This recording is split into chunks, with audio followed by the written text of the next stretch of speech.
From equation first and second.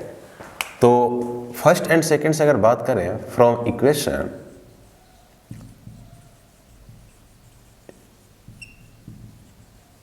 First and second, first and second, तो इसको लिखेंगे E A 2 times E A equal to Q बटे epsilon naught. E equal to Q divided by 2 A epsilon naught, ये result है। अब इसको हम लोग इस तरह से भी लिख सकते हैं sigma equal to Q by A. तो ई इक्वल टू क्या होगा, सिग्मा डिवाइडेड बटे 2 ऑप्सलन नॉट। इसी को अगर हम लोग वेक्टर फॉर्म में देखें, in vector form, in vector form E vector equal to sigma divided बटे 2 ऑप्सलन 0 एन कैप, इसको बोलेंगे normal unit vector, normal unit vector.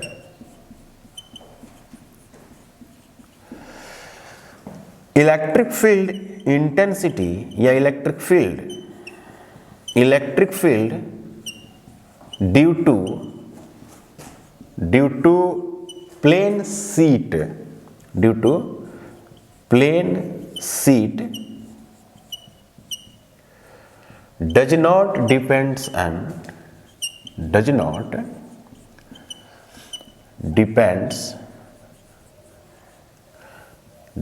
depends on position of point, position of point। आप कहां पे point ले रहे हैं उस पे डिपेंड नहीं करता, ठीक है ना, उस पे डिपेंड, ऐसा कोई डिस्टेंस का है ही नहीं condition. only depends on charge density, charge density। अगर सरफेस चार्ज डेंसिटी पॉजिटिव होगी तो फील्ड इंटेंसिटी क्या होगी, सतह से डायरेक्टली बाहर होगी। अगर चार्ज डेंसिटी निगेटिव होगी तो बिल्कुल सतह के तरफ होगी परपेंडिकुलरली। और ये जो फील्ड इंटेंसिटी है ये कांस्टेंट वैल्यूज है, डिस्टेंस पर डिपेंड नहीं करता है। ये चार्ज डेंसिटी सतह पर रहेगी, अगर वो यूनिफॉर्म और फिक्स कर दिए हैं तो फील्ड आप कहीं भी लीजिए वो कांस्टेंट रहेगी। जैसा मैं कह रहा हूं कि ये प्लेन शीट जैसा बोर्ड है, इस पे चार्ज को आप डिस्ट्रीब्यूशन कर दो तो यहां से जो फील्ड निकलेगी वो क्या होगी, सतह पर परपेंडिकुलर होगी, जितनी भी लाइनें होगी। तो जो लाइनें जाएगी ना वो पैरेलल होगी और उनकी बीच की दूरी, लाइनों के बीच की दूरी हमेशा कांस्टेंट रहेगी। क्लियर है बात? तो इसका एक हम लोग सिंपल ग्राफ बना सकते हैं, इलेक्ट्रिक फील्ड वर्सेस डिस्टेंस। तो graphical representation of electric field, क्योंकि जितने भी हमने डेरिवेशन किया है उसका हमने ग्राफ भी रिप्रेजेंट किया है, सिलिंड्रिकल हो या होलो हो या सॉलिड सिलेंडर हो, इस तरह की अपने हमने बात किया है। तो graphical representation of electric field intensity की बात करते हैं। तो ग्राफिकल रिप्रेजेंटेशन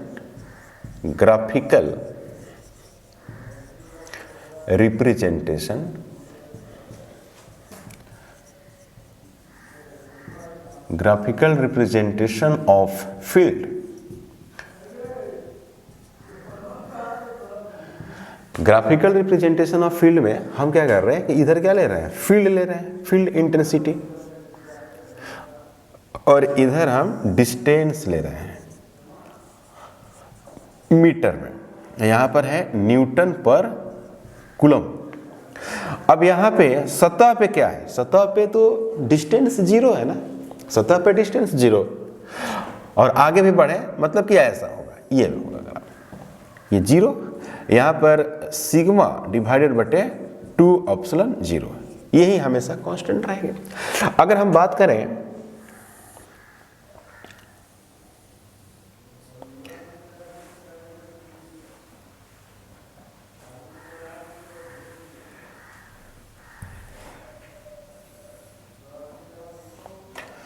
मान लीजिए कि ये प्लेन शीट है और इस पे पॉजिटिव चार्ज डिस्ट्रीब्यूटेड है, पॉजिटिव चार्ज ऐसे डिस्ट्रीब्यूटेड है, ओके। और यहां पर आप कोई एक पॉइंट ले रहे हैं, यहां पर कोई पॉइंट, मान लीजिए कि P1 एक पॉइंट है, तो यहां पर फील्ड कैसा होगा, ऐसा होगा। इसका नाम क्या हो गया, E1 equal to sigma divided by 2 epsilon 0, क्योंकि इसका चार्ज डेंसिटी क्या है, सिग्मा है। अगर कोई यहां पर पॉइंट आप लेते हैं P2, तो यहां पे मानते हैं E2 है, E2 पर वो क्या है, सिग्मा बटे 2 एप्सिलॉन 0 है, मतलब ये कांस्टेंट रहती है थ्रू आउट। आप ऐसे इमेजिन करो ना भाई कि जो सतह से निकलेगी ना लाइनें पैरेलल निकलेगी, तो इनकी जो फील्ड होगी वो कांस्टेंट होती है। सेम अगर मान लेते हैं कि एक डायग्राम इस तरह से बनाते हैं,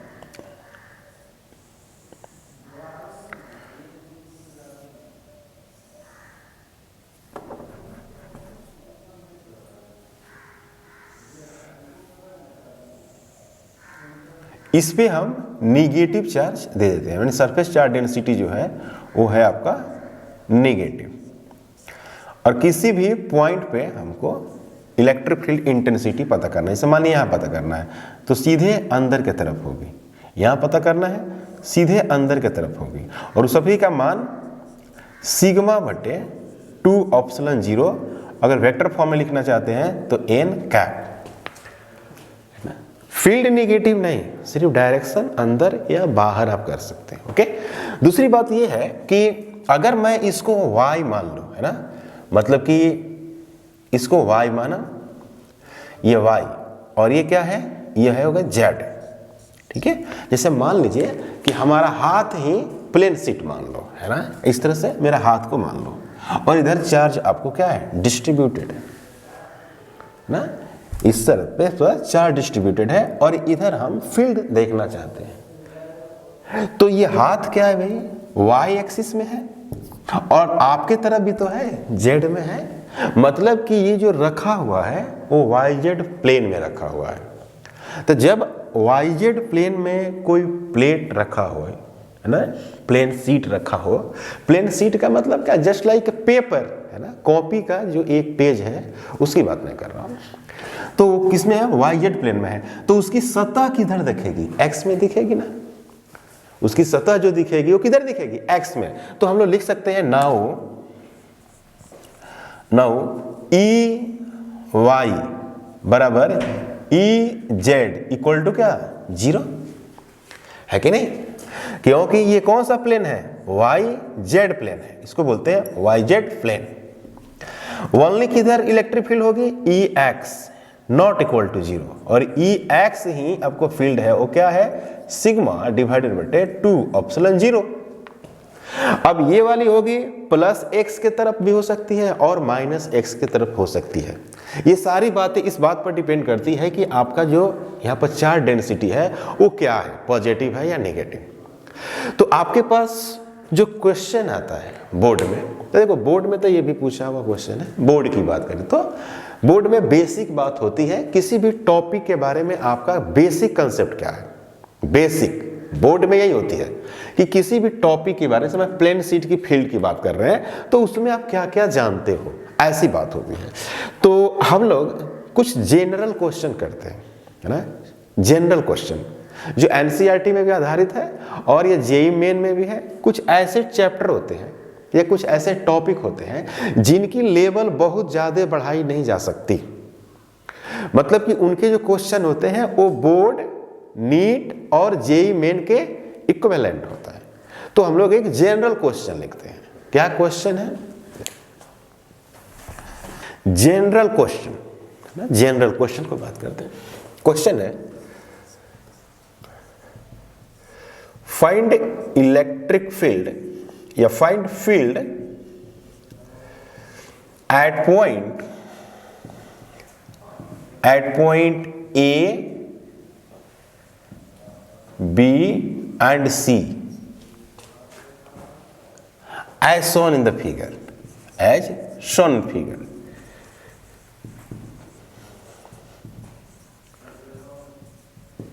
कैसा है भाई, देखिए इस तरह का है, यहां पर एक इस तरह से प्लेट है,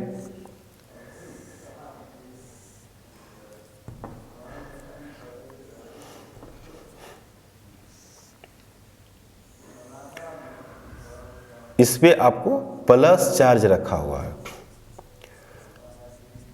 मतलब कि इस पे जो सरफेस चार्ज डेंसिटी है उसका नाम सिग्मा 1 रखा हुआ है। ओके, एक दूसरा है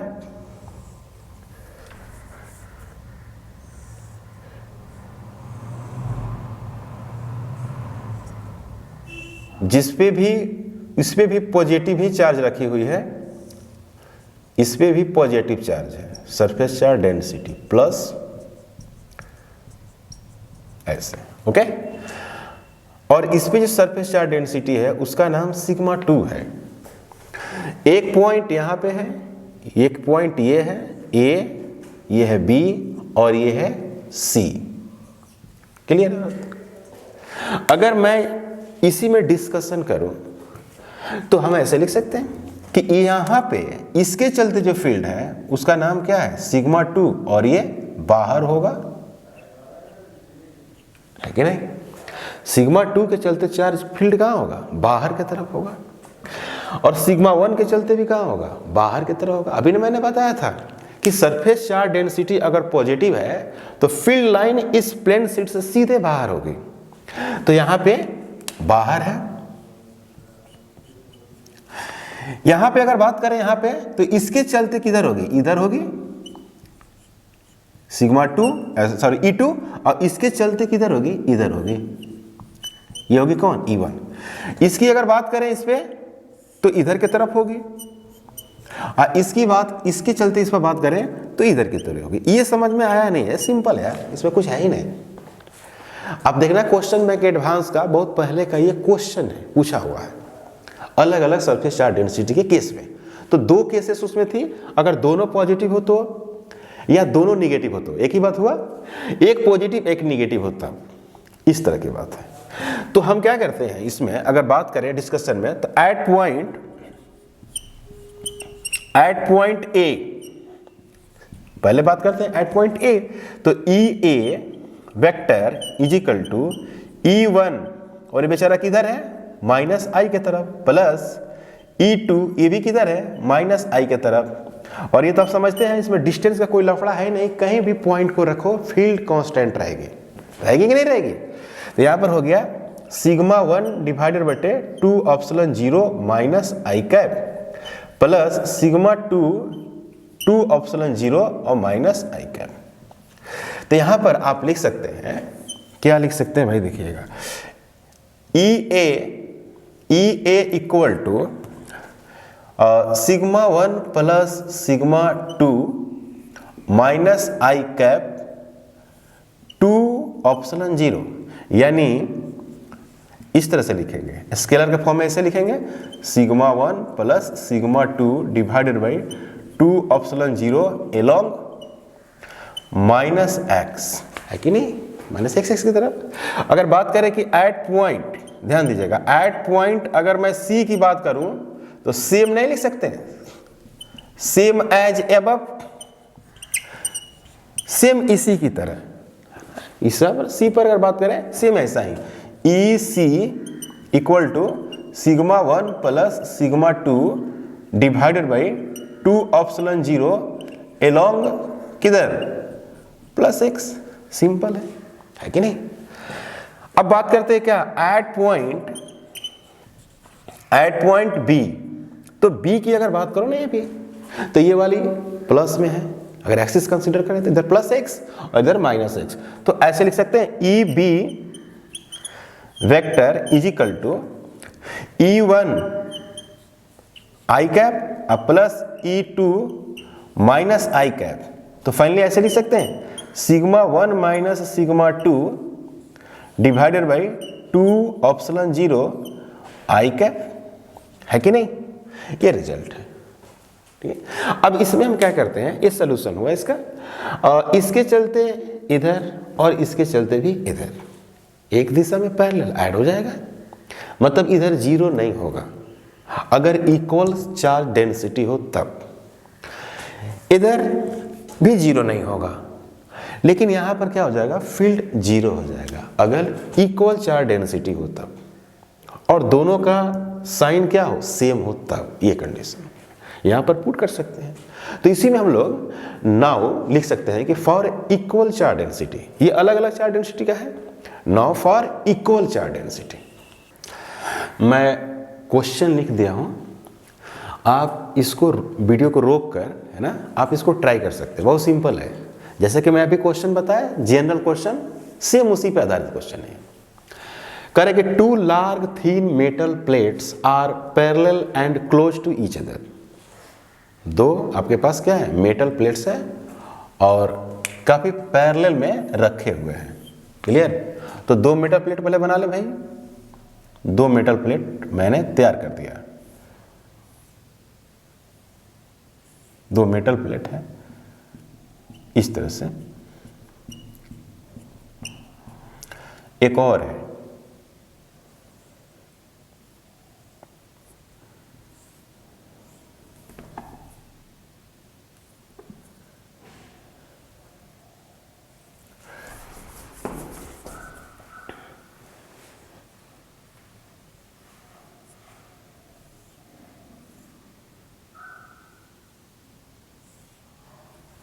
इस पे सरफेस चार्ज डेंसिटी निगेटिव है, अपोजिट कह रहा है। On their inner faces, the plates have surface charge density opposite sign and magnitude दिया हुआ है। अपोजिट है, यानी कहने का मतलब है कि इसकी सरफेस चार्ज डेंसिटी क्या है, निगेटिव, और इसकी सरफेस चार्ज डेंसिटी है आपको पॉजिटिव। तो एक पॉइंट यहाँ पर है, एक पॉइंट यहाँ पर है, एक पॉइंट यहाँ पर है। इसको पहला प्लेट, इसको मानता है दूसरा प्लेट। अभी सवाल में क्या कह रहा है, what is E in the outer region of the first plate. मतलब ये फर्स्ट प्लेट, इसका आउटर इधर आ गया।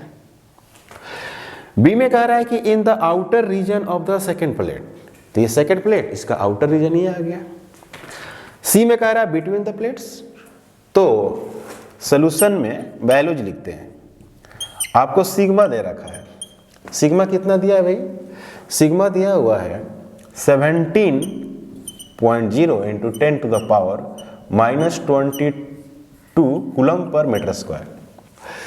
तो ए की अगर बात करें, ए की, है ना, left side of first plate के लेफ्ट साइड में, तो आपको क्या नजर आ रहा है, इसके चलते बाहर है कि नहीं, ये वाली पॉइंट ए, बी और ये पॉइंट सी। या ऐसे मान लीजिए सी क्वेश्चन जो है ना, इसको सी और इसको बी ऐसे मान सकते हैं। ए में इधर पूछा है, बी में इधर पूछा है और सी में यहां पर पूछा है। तो left side of first plate E A क्या होगा, ई ए, इसके चलते बाहर, इसके चलते अंदर, 0 हो गया ना, हुआ या नहीं। तो क्या लिखेंगे, sigma minus sigma divided by 2 epsilon 0, ये हो जाएगा आपको ई ए इज इक्वल टू 0। ये आया समझ में, आया ना। अब ये है, बी में क्या कह रहा है, right side of second plate, right side of second plate के राइट साइड में। तो राइट साइड में इसके चलते अंदर, इसके चलते बाहर, फिर क्या हो गया, 0 हो गया ना। E B equal to sigma minus sigma divided बटे 2 एप्सिलॉन 0 इक्वल टू 0। सी में कह रहा है इन बिटवीन द प्लेट्स, यानी एट कहां पर, सी पर, इन बिटवीन प्लेट। तो सी, ई सी में क्या होगा, ई सी में होगा इसके चलते इधर, इसके चलते इधर, ये इस पॉइंट पर फील्ड इधर ठेलेगा, क्लियर है, और ये इसी पॉइंट पर उधर अपने तरफ खींचेगा, माने दोनों होंगे एक ही दिशा में। यहां पर इसके चलते इधर है, एक इधर है, इसके चलते बाहर है, इसके चलते अंदर है। तो यहां पर लिख देंगे क्या, सिग्मा बटे एप्सिलॉन 0 होगा। सिग्मा का वैल्यू है 17.0 इंटू 10 टू द पावर -22 और ये वैल्यू होती है 8.854 10 टू द पावर -12। तो ये लगभग 2 और ऐसे कटेगा। तो EC जो होगा EC होगा 2 into 10 to the power -10 newton पर coulomb first to second. First plate से कहाँ, सेकेंड से लगता है। ये आंसर हो गया। एक आंसर आपके पास यहाँ है, एक आंसर आपके पास यहाँ, और दूसरा आंसर यहाँ है। क्लियर है? इसी पे बेस्ट क्वेश्चन हम लोग और करते हैं जो प्रीवियस बोर्ड वगैरह में आया हुआ है। क्वेश्चन काफी सिंपल था, कह रहा था कि 2 प्लेट्स है, सरफेस चार्ज डेंसिटी अलग अलग है। तो मैंने अभी बात किया था कि 2 प्लेट्स हो और उसकी सरफेस चार्ज डेंसिटी इक्वल हो, पॉजिटिव पॉजिटिव। तो मैंने बताया था कि बीच में क्या होगा, 0 होगा, लेकिन आउटसाइड में 0 नहीं होगा। लेकिन एक पॉजिटिव हो और एक नेगेटिव हो तो आउटसाइड में 0 हो जाएगा और बीच में 0 नहीं होगा। सिंपल सवाल है। एक और क्वेश्चन करते हैं, बोर्ड का क्वेश्चन। ये एक क्वेश्चन है जो CBSE बोर्ड में पूछा हुआ क्वेश्चन है। कह रहा है कि a hollow cylindrical box of length 1 metre. ये जो होलो सिलिंड्रिकल जो बॉक्स है उसकी लंबाई है 1 मीटर की, and area of cross section 25 centimetre square. ये वाली जो एरिया है ना, ये वाली एरिया है वो दिया हुआ है 25 सेंटीमीटर का square. Is placed in a 3 dimensional coordinate system as shown in the figure. ये दिया हुआ सिलिंड्रिकल है, एक्स एक्सिस पे रखा हुआ है, तो इसकी वाई भी है और जेड भी है, 3 डायमेंशनल बॉडी है। Full stop. The electric field in the region is given by E equal to 50x I cap, where E is in Newton per coulomb, X is in meters. Find। पहला निकालना है आपको net flux through the cylinder, दूसरी निकालनी है charge इनक्लोड by the cylinder, मतलब इसके द्वारा कितनी फ्लक्स पास कर रही है ये निकालनी है आपको। ठीक है? और ये कितना चार्ज इनक्लोज किया हुआ है ये आपको कैलकुलेट करना है। तो अगर हम बात करें सॉल्यूशन की, अगर बात करें यहाँ पर तो क्या दिया हुआ है, पहले इसको लिखना पड़ेगा। सॉल्यूशन में अगर बात करें तो इलेक्ट्रिक फील्ड जो दिया हुआ है वो है आपको 50x I cap. Variable electric field है, वेरी कर रही है। यहाँ पर इलेक्ट्रिक फील्ड 0 है, क्योंकि x यहाँ पर 0 है, और यहाँ पर इलेक्ट्रिक फील्ड कितनी है, यहाँ पर x 1 है, तो यहाँ पर इलेक्ट्रिक फील्ड का मान 50 है। 50 अपना दिया होगा यूनिट में, यहाँ पर यूनिट अपना दिया हुआ है। इसकी जो क्रॉस सेक्शनल एरिया है, एरिया वो आपको दे रखा है 25 सेंटीमीटर का स्क्वायर, मतलब आप लिख सकते हैं 25 into 10 to the power -4 metre का स्क्वायर, ऐसे कैलकुलेट कर सकते हैं। तो अगर हम बात करें कि एट पॉइंट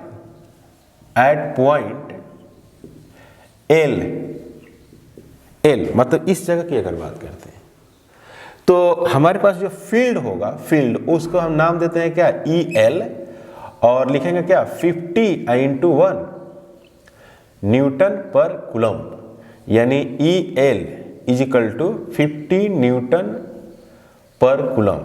तो फील्ड किधर है, इधर है, और इसका एरिया वेक्टर कहां होगा, सतह पर परपेंडिकुलर इधर। तो हम ऐसे लिख सकते हैं कि phi L is equal to EL vector A vector. तो यह भाग लिखेंगे EL A cos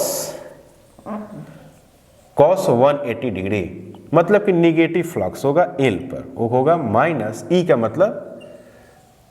मतलब आप यहाँ पर 50 है, E का मतलब हो गया 50। तो यहाँ पर लिखेंगे 50 into 25 into 10 to the power -4 newton पर कूलम मीटर स्क्वायर, निगेटिव में क्या होगा, निगेटिव में। एट पॉइंट R, अब बात करते हैं क्या, एट पॉइंट R की बात करें। At point R। तो R में क्या आएगा, एरिया वेक्टर इधर है और फील्ड भी कहाँ है, इधर है। लेकिन यहाँ पर जो इलेक्ट्रिक फील्ड होगी R पे, वो हो जाएगी आपको 50 इंटू एक्स। तो x कितना है, यहाँ से आता है L है, फिर L, तो ये हो गया आपका 2। तो यहाँ पर लिखेंगे 100 न्यूटन पर कूलम्ब। क्लियर। यहाँ पर अगर फ्लक्स की बात करें तो फ्लक्स पॉजिटिव होगी, क्योंकि जिधर एरिया वेक्टर है उधर क्या है, फील्ड है। तो पहला में हमको क्या निकालना है, net flux through the cylinder. तो ये वाली प्लस और ये वाली माइनस है, तो जोड़ेंगे तो क्या होगा, दिस वैल्यू प्लस में घट जाएगी और नेट आ जाएगा। क्लियर। तो आर पे फ्लक्स आर पे, तो ये हो जाएगा आपको ई आर इंटू ए कॉस क्या होगा 0 डिग्री। तो ई आर का मतलब हो गया 100, तो यहां पर लिखेंगे 100। और एरिया कितनी है, ये वाली एरिया है, तो ये हो गया आपका 25 into 10 to the power -4 newton पर कूलम्ब और मीटर का स्क्वायर, ये वैल्यू होगी। तो नेट फ्लक्स फाई नेट, तो फाई जो नेट होगा वो क्या हो जाएगा, phi R minus phi L, यही ना होगा भाई, ये वाली प्लस है और ये वाली माइनस है। तो आप लिखेंगे फाई आर का वैल्यू जो है 125 10 टू द पावर -4 माइनस, और ये वाली जो वैल्यू आई है आपको, ये वाला 50 into 25 into 10 to the power -4। तो यहाँ पर लिखेंगे 50 इंटू 25 10 टू द पावर -4, ऐसे होगा। तो इसको लिख सकते हैं क्या, 125 10 टू द पावर -3, या इसी को आप लिख सकते हैं phi net equal to 1.25 10 to the power -1, या इसको लिख सकते हैं 0.125 न्यूटन पर कूलम्ब मीटर स्क्वायर, और ये आंसर हो गया, है कि नहीं। यही ना हुआ नेट फ्लक्स, हुआ या नहीं। अब सवाल में क्या कहा, अब सवाल में कह रहा है कि ये टोटल चार्ज कितना इनक्लोज करता है, ये कितना चार्ज रखा है अपने अंदर। तो फ्लक्स के नियम से, जब इसमें गॉस के नियम से, क्योंकि इसमें फ्लक्स है तो ये चार्ज इनक्लोज किया होगा फ्लक्स के अनुसार। तो यही ना भाई, किसी भी सरफेस पे जो फ्लक्स होती है वो फ्लक्स इस बात पर डिपेंड करती है कि उसके अंदर कितने चार्ज है। फ्लक्स तो यही, गॉस तो यही कहता है। तो गॉस के अनुसार दूसरा हम लोग कैलकुलेट कर सकते हैं चार्ज कितना होगा। दूसरा हमारे पास जो क्वेश्चन था दूसरा, वो था कि कितना चार्ज इनक्लोज किया। तो from Gauss law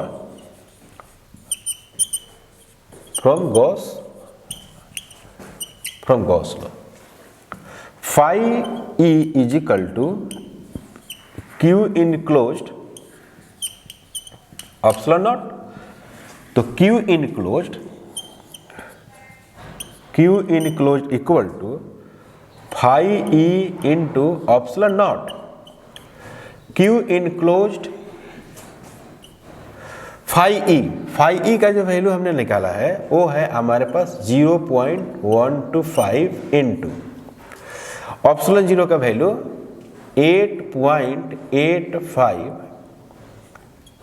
10 to the power -12। इसको सोल्व करेंगे तो हमारे पास आएगा Q, है ना, इसको आप सोल्व कर सकते हैं, इसको ऐसे भी लिख सकते हैं ना, 125 डिवाइडेड बटे 100 और इनटू 10, ऐसे लिख सकते हैं ना, इसको ऐसे लिख सकते हैं, है ना, इनटू 8.85 और 10 टू द पावर -12। तो ये हो जाएगा 5 और ये हो जाएगा 4, ये हो जाएगा 2.2 है ना, और 1 और भी बहुत सारे, क्लियर। और यहाँ पर है आपको 10, तो फिर क्या हो जाएगा, ये हो जाएगा 2, फिर कटेगा कुछ वैल्यूज तो अपना आएगा 1.1 के आसपास इंटू 10⁻⁻12 कूलम। ये हो गया आंसर, क्लियर। हम लोग एक और क्वेश्चन करते हैं, बोर्ड का आया हुआ क्वेश्चन एक और करते हैं।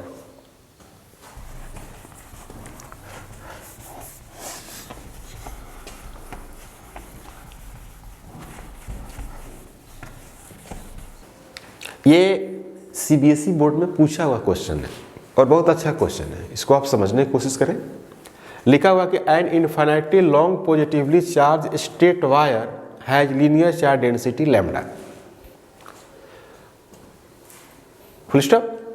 N electron is revolving around the wire as its centre with a constant velocity in a circular plane perpendicular to the wire. कह रहा है deduce the expression for its kinetic energy. Simple सी बात है, अगर सॉल्यूशन में ए की बात करें, ए की, तो यहां पर एक वायर है और इस पे क्या है, प्लस चार्ज दिया हुआ है। इस वायर की लीनियर चार्ज डेंसिटी लैम्डा। तो हम लोग इसकी इलेक्ट्रिक फील्ड निकालते थे, ये आपको पता है, इलेक्ट्रिक फील्ड हम लोग निकालते थे गॉसियन सरफेस वगैरह लेकर। अब इसमें क्या है कि एक इलेक्ट्रॉन बेचारा सर्कुलर पाथ में क्या कर रहा है, रिवॉल्व कर रहा है, ऐसे घूम रहा है सर्कुलर पाथ में। इसकी वेलोसिटी v कांस्टेंट है, क्लियर है। तो अगर हम बात करें यहां से r दूरी पर इलेक्ट्रिक फील्ड इंटेंसिटी की बात करें, तो यहां पर इलेक्ट्रॉन आएगा, इलेक्ट्रॉन, तो इलेक्ट्रॉन निगेटिव चार्ज है, तो इसमें एक फोर्स लगेगा, इधर के तरफ लगेगा फोर्स, और यहां पर फील्ड किधर लगेगी, बाहर लगेगी। समझिएगा बात को, फील्ड यहां से क्या होगा, सीधे बाहर, और यहां पर फोर्स कहां लगेगा, अंदर, अंदर इस पे फोर्स लगेगा सेंटर की तरफ। यानी कहने का मतलब ये हुआ कि इस तरह से अगर सर्कुलर पाथ में चल रहा है इलेक्ट्रॉन इस तरह से, तो यहां पर इलेक्ट्रॉन के एक इलेक्ट्रिक फोर्स लग रही है, और यही फोर्स सेंट्रीपिटल फोर्स क्या करेगी, बैलेंस करेगी, तभी ये सर्कुलर पाथ में चल रहा है। क्लियर बात। तो हम क्या करते हैं कि चार्ज ऑफ इलेक्ट्रॉन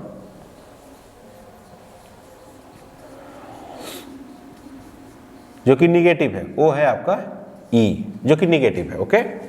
तो इसमें जो फोर्स लगेगा, फोर्स वो क्या लगेगा, E इंटू ई लगेगा, Q इंटू ई, और E क्या होता है ये तो आपको पता ही है, इन्फिनिटली लॉन्ग वायर के लिए E इंटू लेमडा डिवाइडेड बटे 2πε0 r।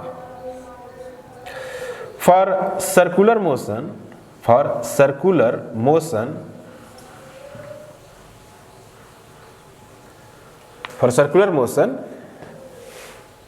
electric force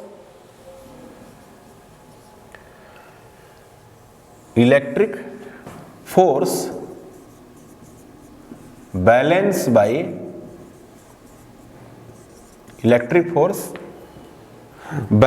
by centripetal force.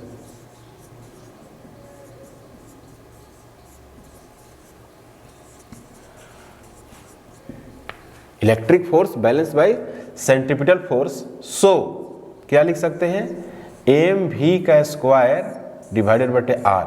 ये सर्कुलर पाथ में जब चलेगा तो इसकी रेडियस r है, तो इसकी मास कितनी है, m है, तो mv स्क्वायर बटे r इक्वल टू ये वाली force E lambda divided by 2πε0 और r होगी। तो r से r कैंसिल हो जाएगी, mv square equal to E lambda divided by 2πε0, इतना आ गया। तो काइनेटिक एनर्जी निकालना था ना, तो काइनेटिक एनर्जी क्या होगा 1/2 mv² होती है। तो काइनेटिक एनर्जी इक्वल टू क्या लिखेंगे हम लोग यहाँ पर mv² के यहाँ पर पुट कर देंगे, 1/2 पहले से, तो E लेमडा डिवाइडेड बटे 4πε0। ये रिजल्ट है, ये आंसर, यही रिजल्ट है ना। ये पता है AC वर्मा का क्वेश्चन है, AC वर्मा की जो किताब है ना उसकी क्वेश्चन है, CBSE बोर्ड में पूछा है। तो ए पार्ट में क्या पूछ रहा था कि an infinitely long positively charged straight wire has a linear charge density lambda coulomb per meter, full stop, an electron is revolving around the wire as its center with a constant velocity in a circular plane perpendicular to the wire, full stop, deduce the expression for its kinetic energy। Kinetic energy क्या करना है, equation लाना है, तो मैंने ये ला दिया। अब कह रहा है कि प्लॉट लिखना है छोटू, प्लॉट, यहां पर प्लॉट लिख देना।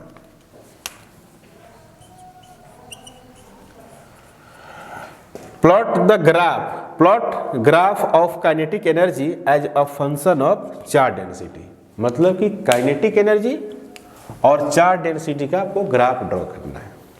तो बी में क्या कह रहा है, बी में ग्राफ ड्रॉ करने के बोल रहा है ना, ग्राफ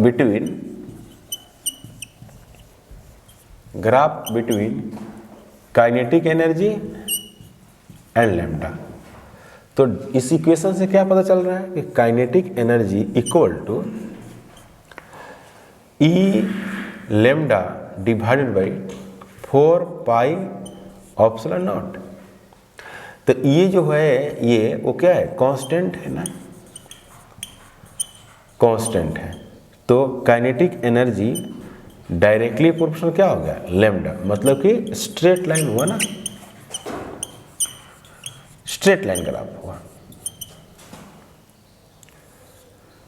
तो ये हो गया आपको E और ये हो गया lambda, straight line graph, clear. इसी तरह से एक और क्वेश्चन करते हैं हम लोग, आया हुआ क्वेश्चन है बोर्ड में, ये एनसीईआरटी का क्वेश्चन है, बोर्ड लेवल की क्वेश्चन है, एनसीईआरटी एग्जाम्पलर, ठीक है। क्या है, two charges Q and -3Q are placed fixed on x-axis separated by a distance d. Where should a third charge 2Q be placed such that it will not experiences any force? मतलब कि equilibrium में आ जाए, 2Q पर जितने भी force लग रहे हैं ना वो इक्विलिब्रियम को मेंटेन करें, मतलब कि नेट फोर्स क्या करना है, जीरो करना है। तो जरा समझिए कैसे करना है और किस जगह पे करनी है। अगर सॉल्यूशन की बात करें तो यहाँ पे और यहाँ पे दो हम पॉइंट कंसीडर कर लेते हैं। यहाँ पे है -3Q और यहाँ पर क्या है +Q, और इसकी बीच की जो दूरी है वो क्या है, D है। समझिए बात को, इसके बीच की दूरी क्या है, D। अब हमारे पास एक 2Q चार्ज है, 2Q चार्ज, उसको इसी लाइन पे ही रखेंगे कहीं पे जहां पे नेट फोर्स क्या हो जाए, जीरो हो जाए।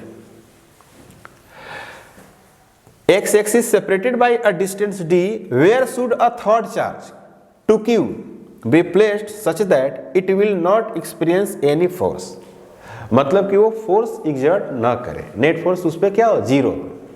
तो मैं ऐसा करूं कि 2Q को अगर मान लीजिए यहां रखते हैं बीच में, इन दोनों के बीच में है ना 2Q को, तो ये वाला फोर्स उस पर किधर लगे, मान लीजिए कि यहां पर 2Q रख दो भाई, यहां पर 2Q चार्ज रख दिए, तो इसके चलते फोर्स किधर लगेगा, इधर, इसके चलते भी फोर्स किधर लगेगा, इधर लगेगा।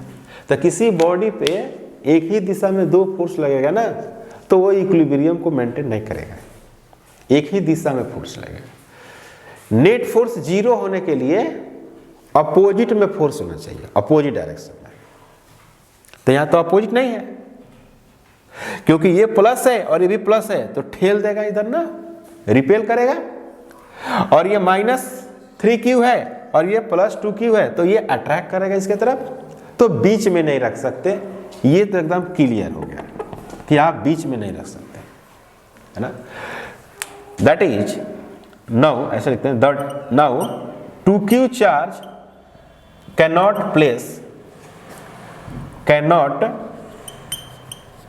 be placed in between q and -3q।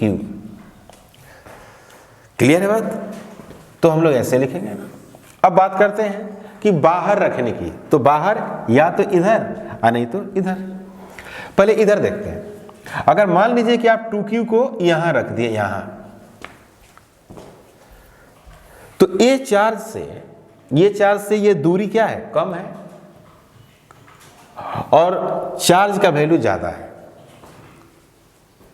इस चार्ज से इस चार्ज की दूरी ज्यादा है और चार्ज कम है, तो इसकी चार्ज भी ज्यादा है और दूरी भी कम है, तो फोर्स तो ज्यादा होगी। चार्ज ज्यादा और दूरी कम, फोर्स ज्यादा।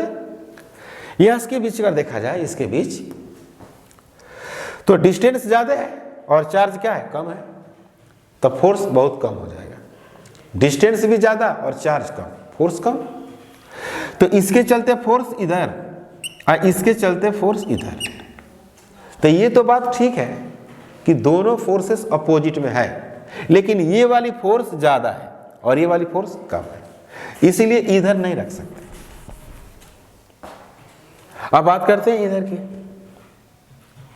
इसके बीच दूरी कम, चार्ज भी कम, तो कुछ फोर्स होगा। इसके बीच और इसके बीच दूरी ज्यादा है और चार्ज क्या है, ज्यादा है, तो दूरी भी ज्यादा है और चार्ज भी ज्यादा है, तो फोर्स क्या होगा, बढ़ेगा या घटेगा, है ना। मतलब कि इसी के आसपास आ सकती है। क्योंकि दूरी बढ़ रही है ना तो फोर्स घटाएगा, और चार्ज बढ़ी है तो फोर्स को बढ़ाएगा। समझ में आ रहे हैं?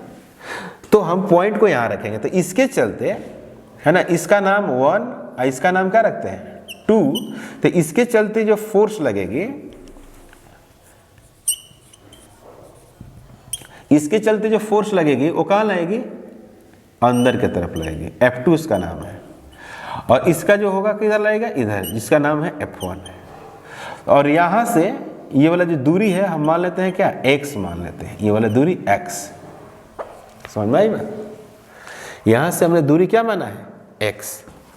एक पॉइंट P है, तो यहां पर लिखते हैं, now at point P the net force 0। Net force को हमने 0 कर दिया। तो F P equal to 0 P point पर, तो F2 I cap plus F1 minus FP लिख सकते हैं, FP वेक्टर, और ये FP क्या है, 0 है ना उस पॉइंट पर, तो आप लिख सकते हैं F2 I cap minus F1 I cap equal to 0, F1 equal to F2 लिख सकते हैं। क्लियर है बात? अब F1 का मान क्या हो सकता है यहां देखेंगे। F1 का मान हम लोग लिख रहे हैं, F1 इक्वल टू K, ये वाली F1 है, इसके through Q into 2Q divided by x का स्क्वायर, और F2 इक्वल टू हो गया K into 2Q into 3Q और divided by D plus x का स्क्वायर, D प्लस x का स्क्वायर। अब क्या करना है कि F1 बराबर F2 करना है, मतलब ये फर्स्ट है तो फ्रॉम फर्स्ट फ्रॉम फर्स्ट के Q into 2q divided by x के स्क्वायर इक्वल टू के 2q 3q डिवाइडेड बटे डी प्लस एक्स इसका क्या स्क्वायर। तो ये k से k 2 से 2 कटेगा तो आपको मिलेगा ऐसा मिलेगा।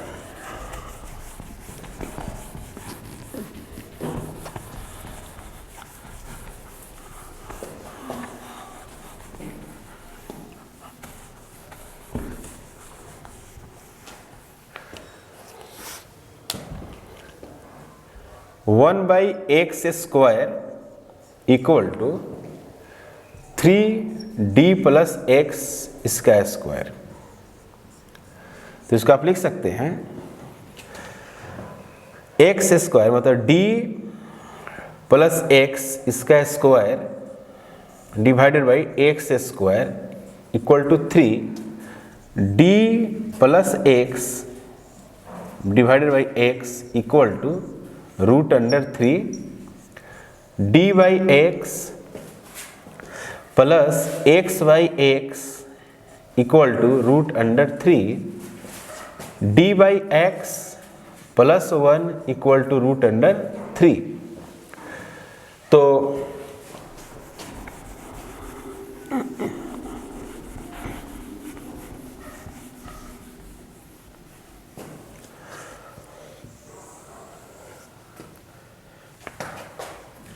D by x equal to root under 3 minus 1। तो x इक्वल टू डी बटे रूट अंडर 3 माइनस 1। या इसी को ऐसे लिख सकते हैं ना x equal to d root under 3 minus 1 root under 3 plus 1 और रूट अंडर 3 प्लस 1। तो x equal to d root under 3 और प्लस 1 और डिवाइडेड बाई ये कितना होगा 2 होगा 2। तो आएगा x इक्वल टू डी बटे 2 रूट अंडर 3 और प्लस 1। और ये कहाँ से है फ्रॉम Q1 मतलब Q से फ्रॉम Q से। और किधर लिखा गया है लेफ्ट में रखा गया है Q से लेफ्ट में।